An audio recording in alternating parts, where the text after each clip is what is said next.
Imię Ojca i Syna i Ducha Świętego.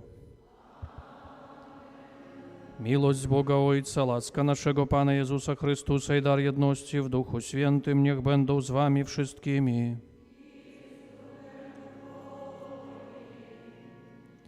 Racz mnie wybawić, o Boże, Panie, pośpiesz mi z pomocą, bo Ty jesteś moim wspomożycielem i wybawcą. Nie zwlekaj więc, Panie. Niech będzie pochwalony Jezus Chrystus. Drodzy bracia i siostry, tymi słowami rozpoczynamy nasz udział w 18. niedzielę zwykłą w Eucharystii Świętej. Jak zawsze, kierując się swym powołaniem do życia wiecznego, chcemy dziękować Bogu Wszechmogącemu za wszystkie otrzymane dary i łaski, za to, że nas ubogaca swoją opatrznością na co dzień, że posyła nam znaki i dary, dzięki którym możemy uświęcać swoje życie doczesne. Przepraszamy także za wszelkie zaniedbania, słabości, grzechy, za uleganie pokusom i prosimy o dalsze Boże błogosławieństwo dla nas wszystkich, o wytrwanie w dobrym.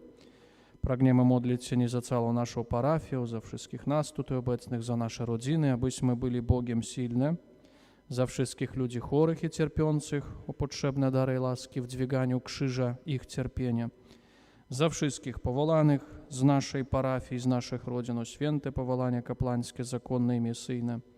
I polecamy Bożemu miłosierdziu wszystkich naszych zmarłych, bliskich, krewnych i znajomych zmarłego księdza Józefa, wszystkie dusze w czyśćcu cierpiące.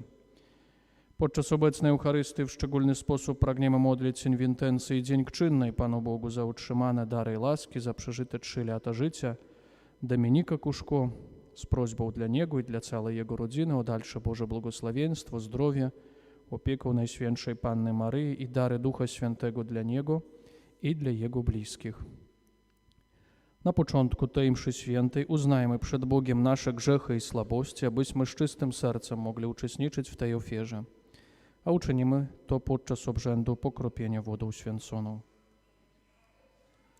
Pokornie prosimy Pana Boga, aby pobłogosławił tę wodę, którą będziemy pokropieni na pamiątkę naszego chrztu. Niech Bóg nam dopomaga, abyśmy byli wierni Duchowi Świętemu, którego otrzymaliśmy. Wszechmogący i wieczny Boże, Ty chcesz, aby przez wodę, która podtrzymuje życie i służy do oczyszczenia, także i nasze dusze zostały oczyszczone i otrzymały zadatek życia wiecznego. Prosimy Cię, pobłogosław tę wodę, którą będziemy pokropieni w dniu Twoim, Panie. Odnów w nas źródło swojej łaski i broń od wszelkiego zła nasze dusze i ciała, abyśmy mogli zbliżyć się do Ciebie z czystym sercem i otrzymać Twoje zbawienie przez Chrystusa, Pana naszego.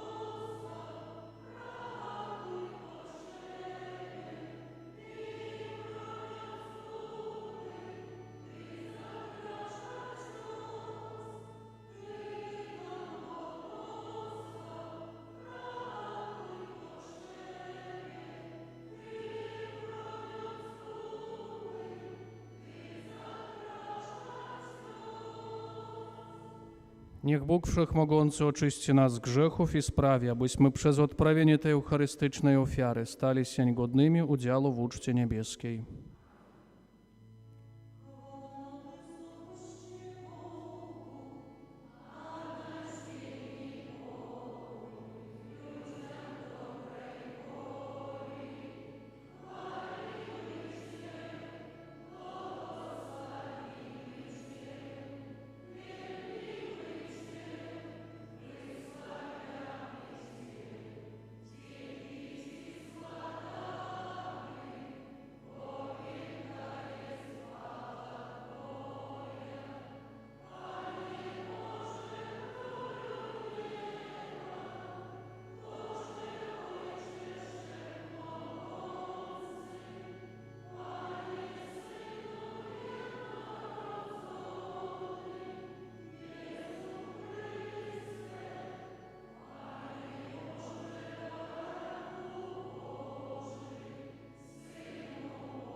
Módlmy wszechmogący Boże, wspieraj swoich wiernych i ukaż wiekuistą dobroć proszącym, którzy uznają Ciebie za Stwórcę i Pana.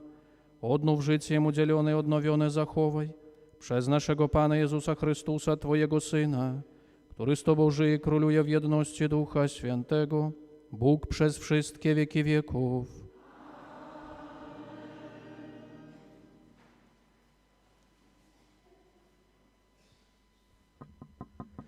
Czytanie z księgi proroka Izajasza. To mówi Pan Bóg. Wszyscy spragnieni, przyjdźcie do wody, przyjdźcie, choć nie macie pieniędzy. Kupujcie i spożywajcie. Dalejże kupujcie bez pieniędzy i bez płacenia za wino i mleko. Czemu wydajecie pieniądze na to, co nie jest chlebem, i waszą pracę na to, co nie nasyci? Słuchajcie mnie, a jeść będziecie przysmaki, i dusza wasza zakosztuje tłustych potraw. Naklońcie wasze ucho i przyjdźcie do mnie, posłuchajcie mnie, a dusza wasza żyć będzie. Oto Słowo Boże.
Читання з листу святого Павла Апостола до Римлян.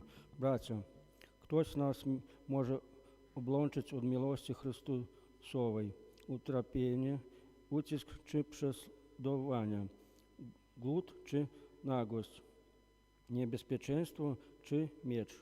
Але ви wszystkim tym odnosimy pełne zwycięstwo, dzięki temu, który nas umiłował.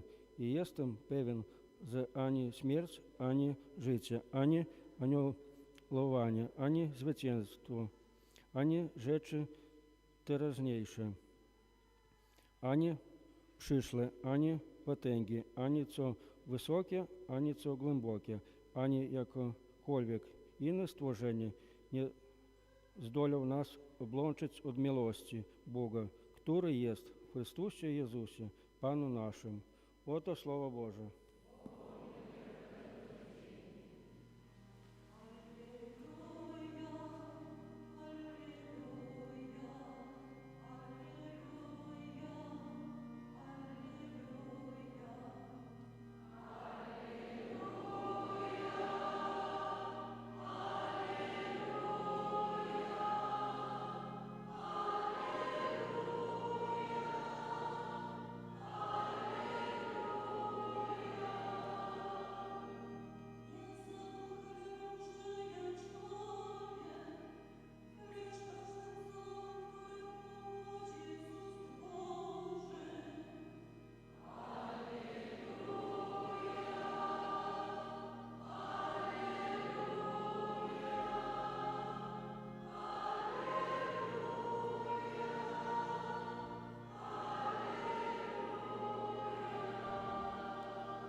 Пан з вами.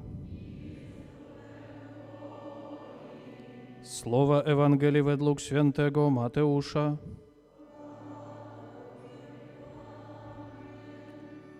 Gdy Jezus usłyszał o śmierci Jana Chrzciciela, oddalił się stamtąd w lodzie na miejsce pustynne osobno. Lecz tłumy zwiedziały się o tym i z miast poszły za Jezusem pieszo. Gdy wysiadł, ujrzał wielki tłum, zlitował się nad nimi i uzdrowił ich chorych. A gdy nastał wieczór, przystąpili do niego uczniowie i rzekli: Miejsce tu jest puste i pora już późna. Każ więc rozejść się tłumom, niech idą do wsi i zakupią sobie żywności. Lecz Jezus im odpowiedział: Nie potrzebują odchodzić, wy dajcie im jeść. Odpowiedzieli mu: Nie mamy tu nic prócz 5 chlebów i 2 ryb. Jezus rzekł: Przynieście mi je tutaj. Kazał tłumom usiąść na trawie.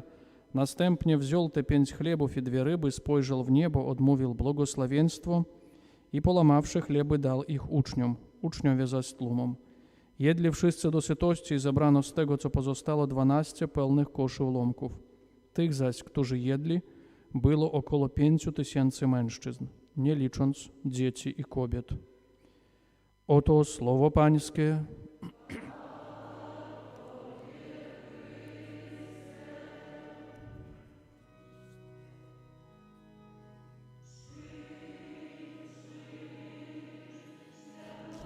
Serc, przyjdź i zamieszkaj nas przy nich.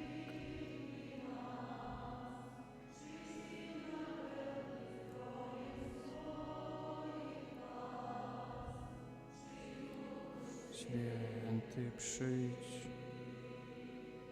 przyjdź, przyjdź, światłości serc.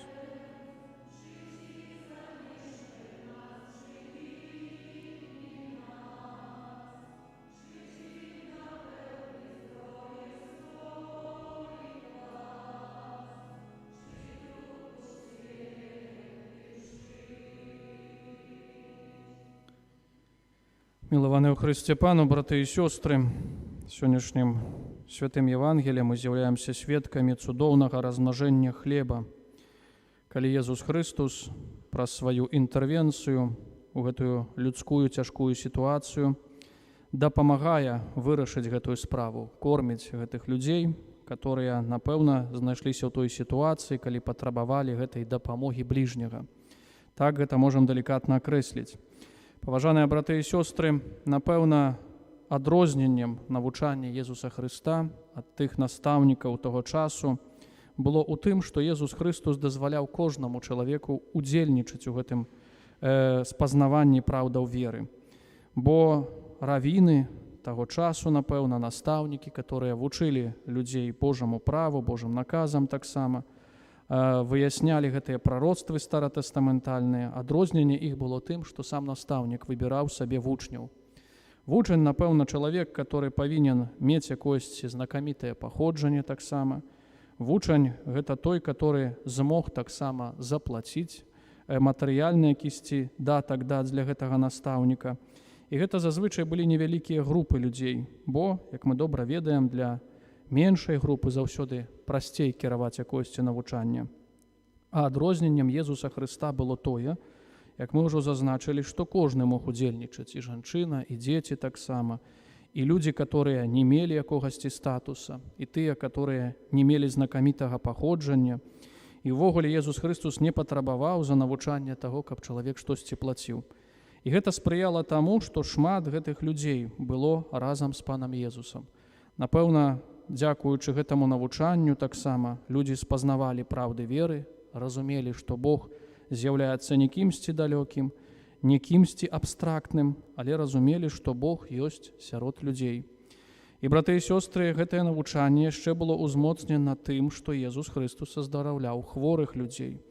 Тыя, которые знаходзіліся ў розных складаных момантах фізічнага жыцця, назначаныя былі якімсьці цярпеннем. Езус Хрыстос даваў ім аздараўленне. Гэта яшчэ спрыяла таму, што яшчэ больш людзей было разам з Панам Езусам. Але, браты і сёстры, так як мы заўважылі у гэтым натоўпе, у гэтым тлуме людзей, Езус Хрыстос заўважае іх патрэбы. І так як мы пачулі ў Святым Євангеліі, Езус Хрыстос бачыць, што яны прабываюць якісьці час разам з ім, чуюць гэты голад фізічны, і звяртаецца Езус Христос да сваіх апосталаў, вучняў, каб яны іх накармілі. Это было пэўнае выпрабаванне для апосталаў, пэўен экзамен для вучняў, ці разумеюць яны, хто з'яўляецца Езус Христос, кім з'яўляецца Ён, што Ён мае тую ўсемагутнасць, што Ён дае тую магчымасць чалавеку зразумець, што Бог заўсёды трошчыцца пра чалавека. Браты і сёстры, але гэта таксама той спосаб, калі Езус Христос яшчэ раз прыпамінае, наколькі важна памятаць аб сваім блізнім. Не толькі тады, калі гэта мне адпавядае, не толькі тады дапамагаць, калі сапраўды я ўжо бачу, што чалавек знаходзіцца ў койсьці з крайнай сітуацыі. Але Езус Христос вучыць заўсёды заўважаць чалавека ў патрэбе. Гэта вельмі вялікая спакуса, калі чалавек у якімсьці актывізме, калі заўсёды заняты, калі заўсёды няма часу, не хапае на ўсё. Чалавек усправедлівяе сябе, што я не змагу дапамагчы іншаму чалавеку, бо ў мяне няма гэтых магчымасцей, бо ў мяне няма часу, бо хтосьці іншы гэта павінен учыніць. І калі Езус Христос, Бог, вучыць нас аб дапамозе блізнім, то гэта не звязана толькі, як мы добра разумеем, з справамі матэрыяльнымі. І можа часамі нават прасцей штосьці даць чалавеку матэрыяльнае, каб узамен за гэта не даваць свой час, сваіх якіхсьці здольнасцей.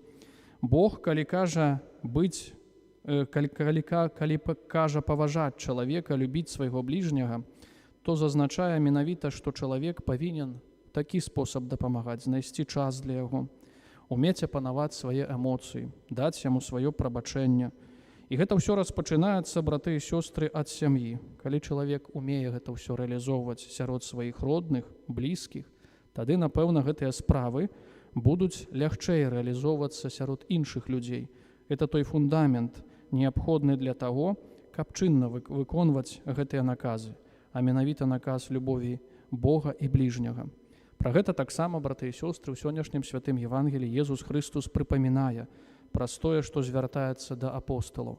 Для апосталаў выдавалася чымсьці немагчымым накарміць гэтых людзей. Лічылі, што гэта фізічна немагчыма, не мелі гэтых магчымасцей. Аднак Езус Христос паказвае праз гэты цуд, што ў жыцці ўсё магчыма. І нават тады, калі выдаецца, што чалавек не зможа нічога ўчыніць, не зможа дапамагчы, праз тое, што даручае гэту справу Пану Богу, усё можа быць вырашана так, як патрэбна для супольнага добра. Это, браты і сёстры, напэўна, той абавязак і заданне, которое спачывае перадусім на нас, веруючых людзях. Напэўна, зноў жа тая праўда, которая адкрыта ў Божым Евангелі перад кожным чалавекам, што выкананне Божых наказаў, выкананне любові Бога і бліжняга не з'яўляецца чымсьці простым, але, браты і сёстры, з'яўляецца неабходным элементам для таго, каб чалавек не паграз у так званым эгаізме, у амбіцыях, у іншых негатыўных эмоцыях. Гэта ўсё патрэбна для таго, каб чалавек змог змінімалізаваць усялякае зло ў сваім жыцці. Браты і сёстры, дзякуючы гэтаму, апосталы, вучні Езуса Хрыста вучыліся таксама даваць час, даваць магчымасць для іншых людзей, заўважаць іх патрэбу, менавіта ў такіх сітуацыях, которые даваў ім Езус Христос. Гэта ўсё і спрыяла вызваленню ад усялякага зла з іх штодзённага жыцця. Мы таксама, кіруючыся разважаннем Божага Слова, кіруючыся прыкладам сведкаў жыцця Езуса Хрыста, молімся аб тым, каб мы таксама ў падобны спосаб змаглі прыходзіць бліжняму нашаму з дапамогай, каб мы гэтую дапамогу умелі даваць, умелі таксама прымаць ад іншага чалавека і ў такі спосаб чынна паказваць, што мы разумеем, на чым спачывае Евангелле. Браты і сёстры, молімся аб гэтым усім для кожнага з нас, для нашай парафіяльнай супольнасці і просім, каб добры Бог благаславіў для нас, для нашых сем'яў, каб мы чынна выконваючы Божае Слова змаглі годна пражыць гэта земскае жыццё, а таксама ў будучым часе за ўсё гэта змаглі асягнуць вечную ўзнагароду ў небе. Амен. Wyznajmy naszą wiarę, wierzę w jednego Boga.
Tak jak codziennie w modlitwie prosimy o chleb, prośmy teraz u Boga o wszystko potrzebne dla nas i dla tych, którzy potrzebują naszego wsparcia.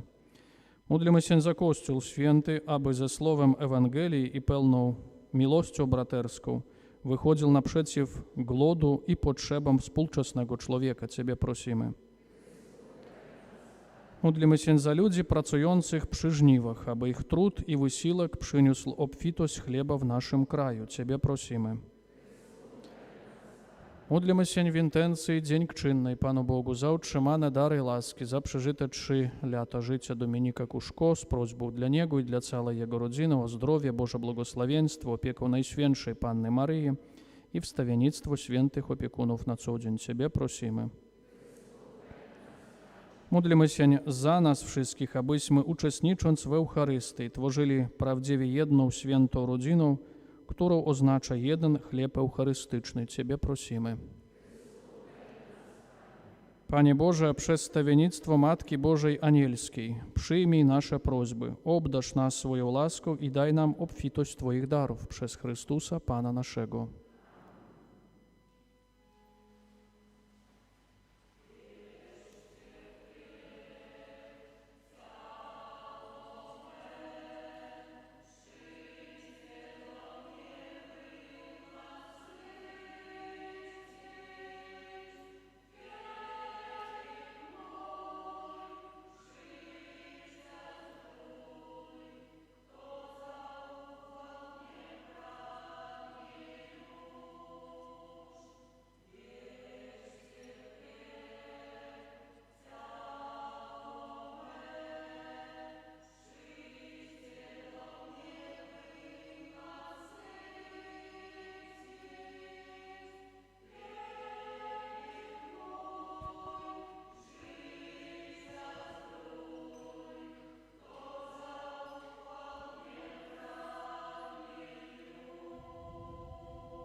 Módlcie się, aby moją i waszą ofiarę przyjął Bóg, Ojciec Wszechmogący.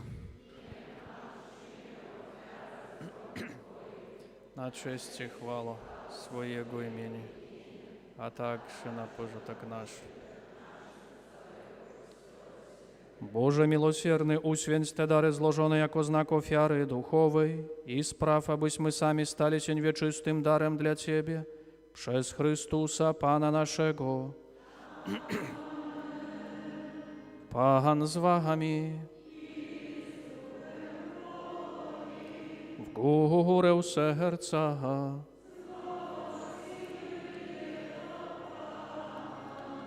Dzięki składajmy Panu Bogu naszemu.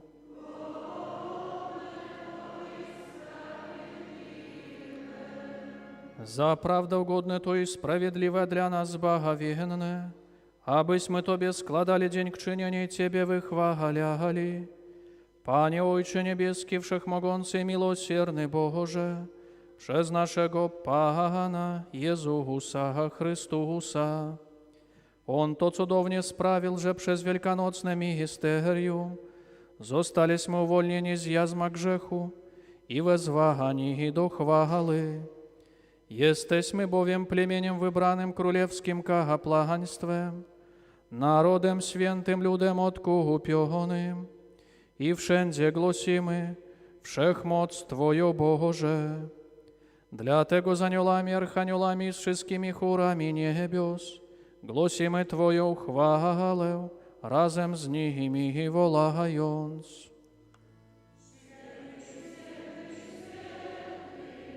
Pan Bóg zastępów, pomysł niebiosa. Hosanna na wysokości, błogosławiony, który idzie w imię Pańskie.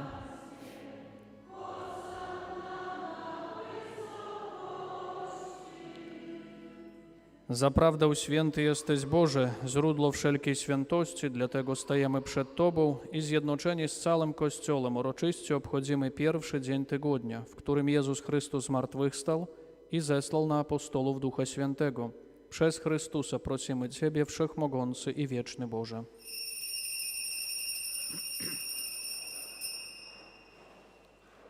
Uświęć te dary mocą Twojego Ducha, aby stały się dla nas ciałem i krwią naszego Pana Jezusa Chrystusa.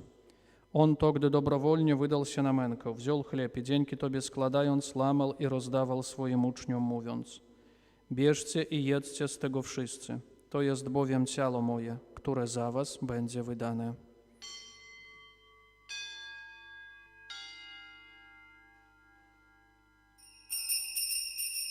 Podobnie po wieczerzy wziął kielich i ponownie dzięki Tobie składając, podał swoim uczniom, mówiąc: bierzcie i pijcie z niego wszyscy.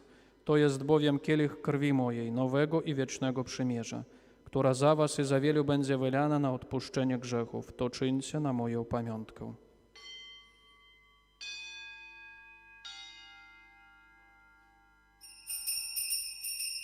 Oto wielka tajemnica wiary. Panie Jezu, wyznajemy Twoje zmartwychwstanie i oczekujemy Twego przyjścia. Wspominając śmierć i zmartwychwstanie Twojego Syna, ofiarujemy Tobie, Boże, chleb życia i kielich zbawienia.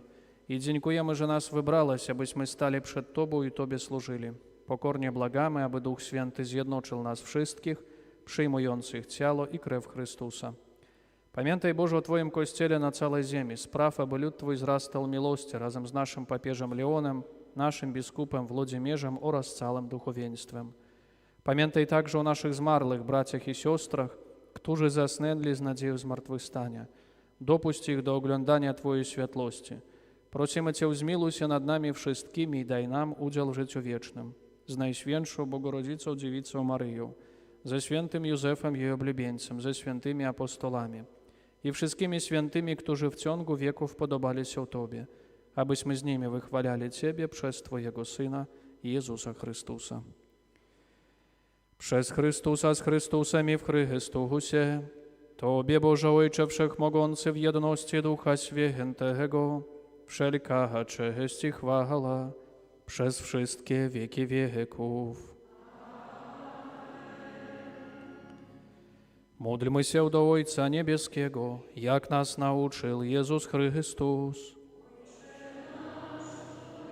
Jest w niebie, święć się imię Twoje, przyjdź królestwo Twoje, bądź wola Twoja, jako w niebie, tak i na ziemi. Naszego powszedniego daj nam dzisiaj i odpuść nam nasze winy, jako i my odpuszczamy naszym winowajcom. Nas na pokuszenie,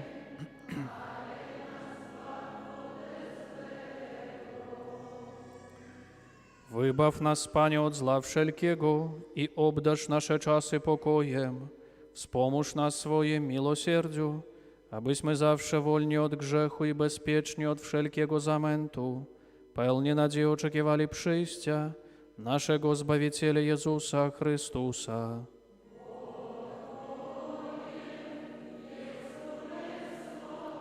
I potęga i chwała. Panie Jezu Chryste, Ty powiedziałeś swoim apostolom: pokój wam zostawiam, pokój mój wam daję. Prosimy Cię, nie zważaj na grzechy nasze, lecz na wiarę swojego Kościoła. I zgodnie z Twoją wolą napełnij go pokojem i doprowadź do pełnej jedności, który żyjesz i królujesz na wieki wieków. Pokój Pański niech zawsze będzie z wami. Przekażcie sobie znak pokoju.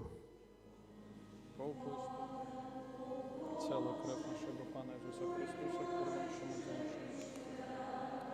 osiągną życie wieczne. Panie Jezu Chryste, niech przyjęcie ciała Twoje.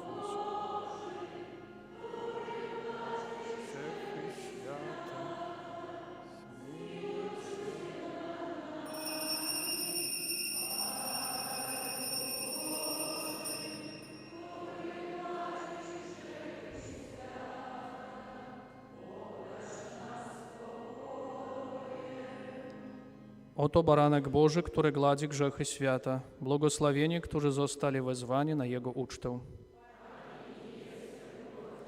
Abyś przyszedł do mnie, ale powiedz tylko słowo, a będzie uzdrowiona dusza moja.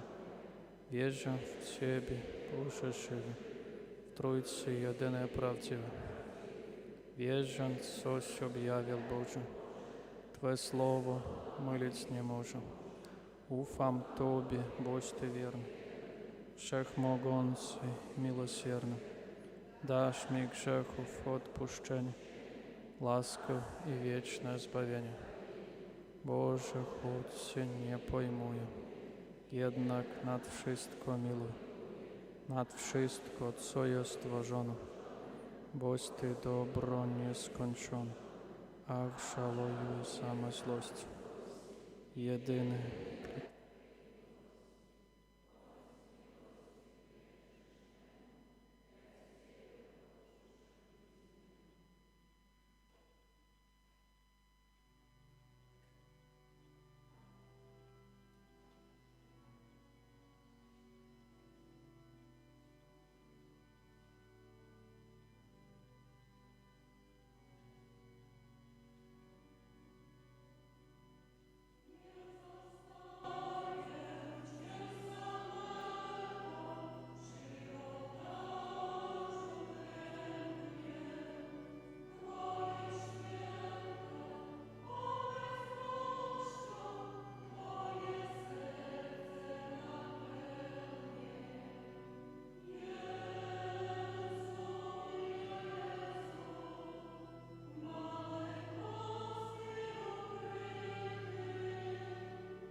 Módlmy Boże nasz Ojcze, otaczaj nieustanną opieką wszystkich, których posilasz Twoim sakramentem, nie odmawiaj im swojej pomocy i uczyń godnymi wiecznego zbawienia przez Chrystusa Pana naszego.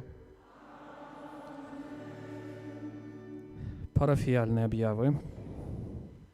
Переживаем, браты и сестры, 18-ю звычайную нядзелю. Таксама сёння перажываем літургічны ўспамін Маці Божай Анельскай і праз яе заступніцтва у асаблівы спосаб заносім нашыя малітвы да Бога. 3 у панядзелак, пасля вечерняй святой імшы, адбудзецца сустрэча для груп жывога ружанца, а перад гэтым 18:30 святая імша у інтэнцыях груп жывога ружанца. 4 аўторак успамін святога Яна Марыі Віянея, прэзбітэра, апекуна святароў. Таксама пасля святой імшы вечерняй адбудзецца сустрэча для ўдзельнікаў руху Глоріоза Трініта. 5 у сераду успамін Найсвяцейшай Панны Марыі кангрэгацкай, студэнцкай, абраз цудадзейны, які знаходіцца у Гродні, у фарным касцёле. Таксама гэта першая серада месяца і пасля святых імшаў благаслаўлення дзяцей. 6 чацвер свята перамянення Пана. У нашым касцёле святыя імшы будуць, як звычайна, у 8 і у 18:30. Гэта не урачыстасць, па-гэтаму працаваць можна. У парафіі у Ваверцы гэта адпуст парафіяльны, і пачатак адпусту у Ваверскім касцёле распачнецца ў 11:30 у чацвер. Хто належыць да Ваверскай парафіі, хто хоча ўдзельнічаць, то ад імені ксяндза Андрэя сардэчна запрашаем да ўдзелу. Это таксама першы чацвер месяца, дзень малітваў аб новых святарскіх, манаскіх і місійных пакліканнях. Адведваем старэйшых асобаў з святымі сакраментамі і пасля адарацыі экзарцызмавання солі, вады і алею. 7 першая пятніца месяца набажэнства ўзнагароды сэрцу Езуса. Пасля ранішняй святой імшы адбудзецца набажэнства крыжовай дарогі. І ў 21:30 таксама традыцыйна запрашаем на начное чуванне ў інтэнцыі абароны жыцця. 8 у суботу успамін святога Дамініка Святара. Інтэнцыя для груп жывога ружанца на месяц жнівень. Молімся аб ласцы трэзвасці для людзей. Месяц жнівень з'яўляецца месяцам, калі ў асаблівы спосаб молімся ў інтэнцыі ўсіх залежных людзей, ведаем, якой небяспекай з'яўляецца алкагалізм ці іншая залежнасць, пагэтаму, молячыся ў гэтай інтэнцыі, молімся таксама, каб кожны з нас мог трываць у гэтых добрых пастановах і за ўсіх людзей, которые маюць залежнасць, просячы для іх аб ласцы навяртання. Такія парафіяльныя аб'явы. Цяпер будзе выстаўленне Найсвяцейшага сакраменту. Памолімся літаняй да Найсвяцейшай Панны Марыі. Пан Езус нас благаславіць і будзем далей перажываць гэты тыдзень для свайго ўласнага пажытку і для Божай хвалы. Дзякуем усім вам за дар супольнай малітвы, за ахвяры, за дары і дапамогу, за ўборку касцёла. Таксама дзякуем для груп жывога ружанца, для хору касцельнага, для міністрантаў службы алтара.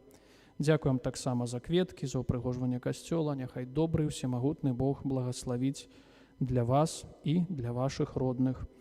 Для Дамініка Кушко таксама складаем сардэчныя пажаданні для яго блізкіх з аказай дня нараджэння. Няхай добры Бог благаславіць здароўем, патрэбнымі дарамі, ласкамі. Няхай святы апякун выпрошвае ўсё, што неабходна для далейшага рэалізавання свайго паклікання. Цяпер выстаўленне Найсвяцейшага сакраменту.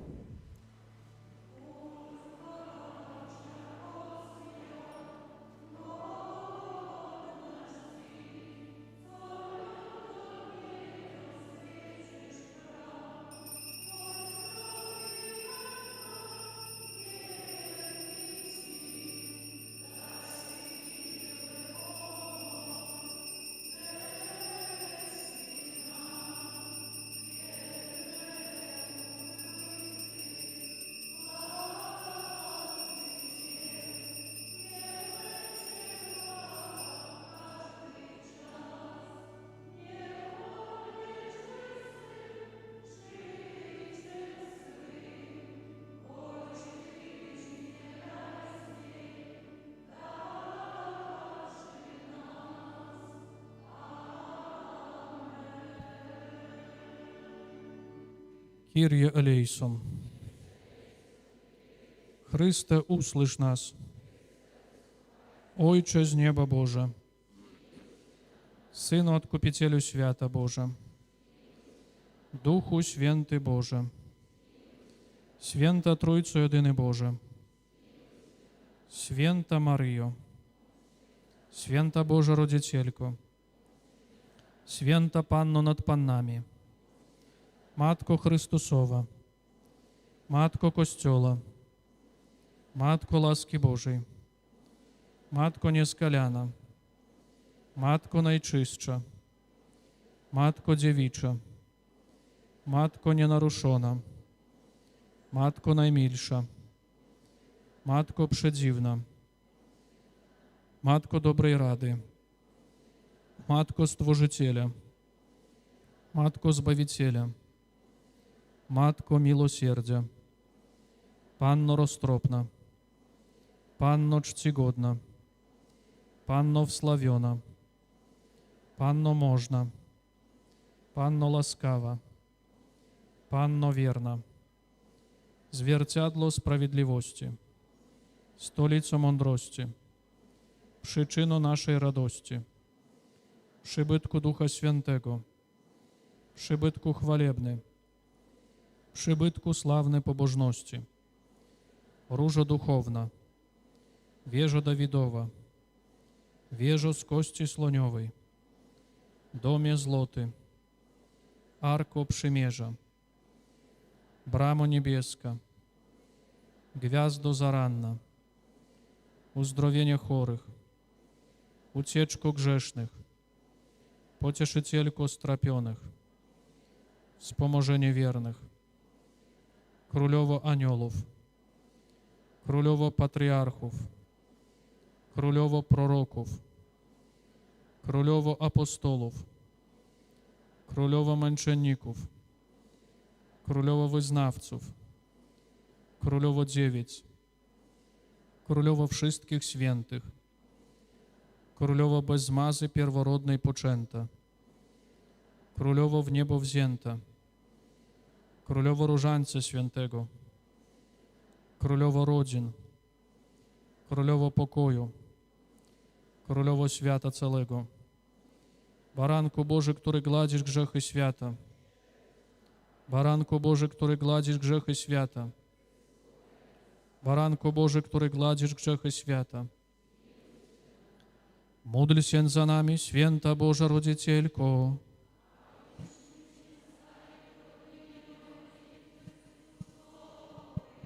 Módlmy się, prosimy Cię, Panie Boże, dozwól nam, sługom Twoim, cieszyć się trwałym zdrowiem duszy i ciała, a za przyczyną Najświętszej Maryi zawsze Dziewicy, racz nas uwolnić od doczesnych utrapień i obdarzyć wieczną radością przez Chrystusa Pana naszego. Pod Twoją obronę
Módlmy Боже наш Ojcze, oświeć nasze serce światłem wiary i rozpal ogniem miłości, abyśmy w duchu i w prawdzie z całym oddaniem wielbili Chrystusa, którego w tym sakramencie czcimy jako naszego Boga i Pana, który żyje i króluje na wieki wieków.